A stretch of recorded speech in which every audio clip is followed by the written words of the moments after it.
E agora nós temos um assunto muito interessante, imóveis, aluguéis. Vamos conversar sobre isso?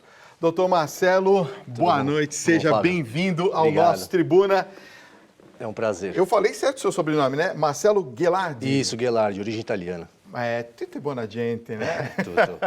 Você pode fazer sua pergunta, Fábio? Pode, claro que pode. Está aqui o nosso WhatsApp, 11 São Paulo, 950336870. Nós estamos ao vivo para todo o Brasil.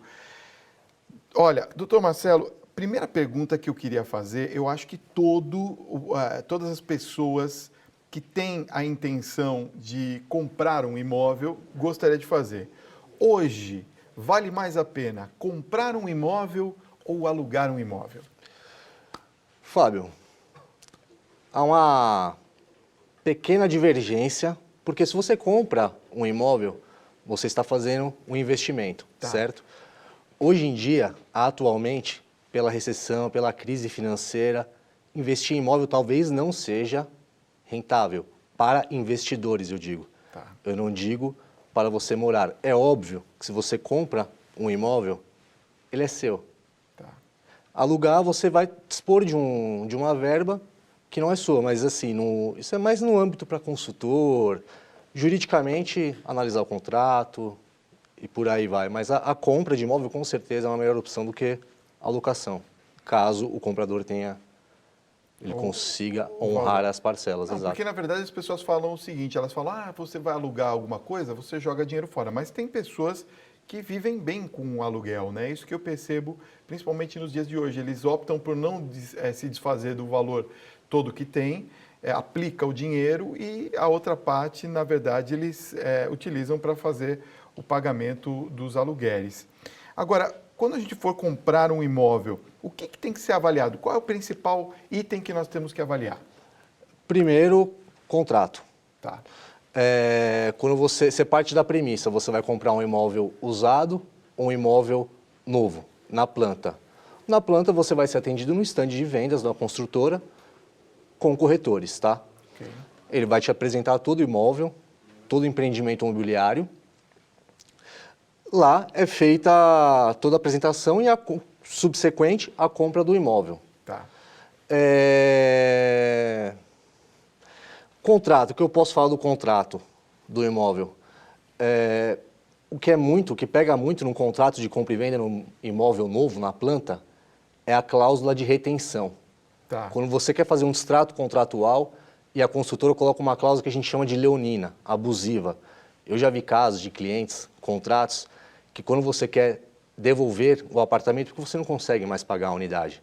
Perdeu o emprego, impostos aumentam, mercado mais caro, enfim, uma série de fatores, você não consegue mais arcar com as parcelas mensais da compra da sua unidade imobiliária. Você vai falar com a construtora, não consigo, eu quero devolver. O comprador ele pode pedir o distrato até se ele estiver inadimplente, se ele estiver devendo, tá? Uma súmula aqui no Tribunal de Justiça do Estado de São Paulo é a súmula número 1.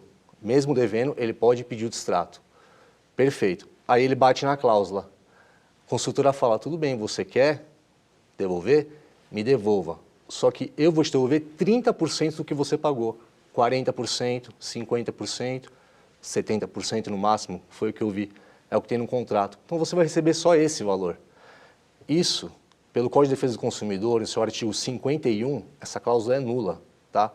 O inciso 4º, ele fala que tem que estar em pé de igualdade, não pode ser tão onerado o consumidor. Então você tem que pedir a nulidade dessa cláusula contratual, via judiciário, óbvio. O judiciário geralmente está ficando entre 80% a 90% de devolução dos valores pagos, tá? Corrigido, atualizado, tudo certinho. Quer dizer, na verdade, é uma devolução praticamente integral, não é? Praticamente, porque esse valor vai ser corrigido. Então ele chega muito próximo do que você pagou. Claro, se você tiver a paciência de resolver judicialmente, tá? Isso é lei. Isso é lei. Tá. Isso é lei. Assim, a porcentagem não está estipulada, tá? Não tem 80% ou 90% falando em lei. A lei fala, você pode pedir. Inclusive, até é bom tocar nesse assunto, o governo ele vai encaminhar uma proposta para o Congresso, fala, Congresso, regularize a porcentagem deste tipo de distrato que o consumidor não quer mais seguir com a compra do imóvel. Porque não tem porcentagem na lei falando. A única porcentagem que tem é se a construtora deu motivo para destratar esse contrato. Aí a devolução é integral, 100%. Tá. Se o consumidor não é 100%. Agora, uma coisa que muitas pessoas já estão perguntando aqui, eu estou dando já uma sapiada aqui, tem muita pergunta chegando, meu Deus do céu, não vai dar tempo, claro, da gente atender a todos, mas muitos estão perguntando sobre a questão da entrada e da redução de juros das parcelas. Você poderia, por exemplo, nos dar algum exemplo de cálculo? Por exemplo, como que uma pessoa sabe que aquela taxa de juros realmente está sendo cumprida? Porque às vezes me parece que quando você dá uma entrada maior, normalmente a taxa de juros é menor. Mas as pessoas elas são ludibriadas quando vão fazer os seus contratos. Eu preciso de um especialista para analisar esse contrato? Não precisa porque assim, funciona da seguinte forma, tá? Vou explicar. Quando o empreendimento imobiliário está em construção, é aplicado o índice INCC, Índice Nacional da Construção Civil. Tá. Você vai pagando. O problema que é esse índice, por que ele é oneroso? Porque ele envolve o material de construção, trabalhador, enfim, e ele vai flutuando. Todo dia 15 de todos os meses, a FGV, ela divulga qual o valor do percentual que está sendo aplicado naquele mês corrente. Então, enquanto estiver construindo, esse índice ele costuma ser mais oneroso. Acabou a construção, assinou o financiamento, pegou as chaves, ele é alterado para o IGPM, que não flutua tanto e não é tão oneroso quanto o INCC. Tá. Esse é o problema. Não é que você precisa de um especialista. O INCC, ele flutua. Todo dia 15 de todos os meses, subsequente, a FGV vai divulgando em que patamar que ele está. É muito ligado com a economia mesmo. Porque é material de construção, areia, cimento. E que isso tem uma variação, vai flutuando, mensal. mas de fato, na maioria das vezes, ele é muito mais oneroso que o IGPM, que é o índice aplicado depois que finaliza a construção do empreendimento imobiliário. Olha, tem uma pergunta muito bacana aqui, não colocou o nome, o telespectador, mas ele pergunta o seguinte: até que idade eu posso financiar um imóvel pelo banco ou pela imobiliária? Olha, a imobiliária não faz financiamento, tá? Quem faz financiamento é a instituição financeira. Tá. Sempre, né? Sempre. Imobiliária, ela não empresta. Eu não tenho conhecimento que imobiliária... Não, porque, na verdade, ele deve estar falando... Apresentação, tudo bem. A apresentação, por exemplo, se for imobiliária de rua, ele vai vislumbrar imóveis usados. Tá, entendi. Acredito que tenha sido nesta linha. O quanto da idade para financiamento, há uma série de fatores que ele tem que analisar junto da instituição financeira. Tá. É perfil, não é idade, é conta, é renda. A instituição financeira precisa de garantias que este contrato de financiamento será honrado. É óbvio que o imóvel vai ser a garantia desta dívida. Na verdade, acho que ele falou do financiamento das construtoras. A construtora pode financiar? A construtora não financia. Assim, geralmente, por exemplo, você passa em frente a um empreendimento imobiliário, está construindo. Aí tem uma placa imensa, parceria com o banco X, parceria com o banco Y. Tá. Aquele banco é o que eles trabalham com parceria para fazer o financiamento depois que finalizar a obra. Então, aquilo que está escrito direto com a construtora... Ele tem as parcelas, ele paga primeiramente até as chaves, ele paga mensalmente para a construtora. Okay. Exatamente. Ele recebe aquele carnezinho, tudo certo, ele paga para a construtora. Acabou o empreendimento, construiu, finalizou, assinou financiamento, banco. Tá bom. Olha, tem uma pessoa também fazendo uma pergunta muito interessante aqui. Boa noite, Fábio. Eu prefiro não me identificar.